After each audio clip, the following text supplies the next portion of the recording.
પ્લેટફોર્મની કામગીરી દરમિયાન એક ડમ્પરે પલટી મારી હોવાની ઘટના સામે આવી છે।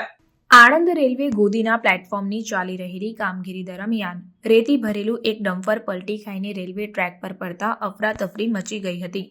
જો કે સદનસીબે આ ઘટનામાં કોઈ જાનહાનિ ન થતા તંત્રએ રાહતનો શ્વાસ લીધો છે। આણંદ શહેરમાં આવેલ રેલવે ગોદી પાસે હાલ પ્લેટફોર્મ તેમજ આરસીસી રોડની કામગીરી ચાલી રહી છે, જે કામ માટે રેતી ભરેલું એક ડમ્પર રેલવે પ્લેટફોર્મ પર આવ્યું હતું। દરમિયાન પ્લેટફોર્મનો એક તરફનો ભાગ ઓચિંતો બેસી જતા આ રેતી ભરેલું ડમ્પર પલટી મારીને પ્લેટફોર્મની નીચે ટ્રેક પર પડ્યું હતું। સદનસીબે આ ઘટનામાં કોઈ જાનહાનિ થઈ ન હતી। આ ઘટનાને પગલે રેલવે અધિકારીઓ તરત જ સ્થળ પર દોડી આવ્યા હતા અને તાત્કાલિક ક્રેન બોલાવી રેલવે ટ્રેક પરથી ડમ્પર હટાવ્યું હતું।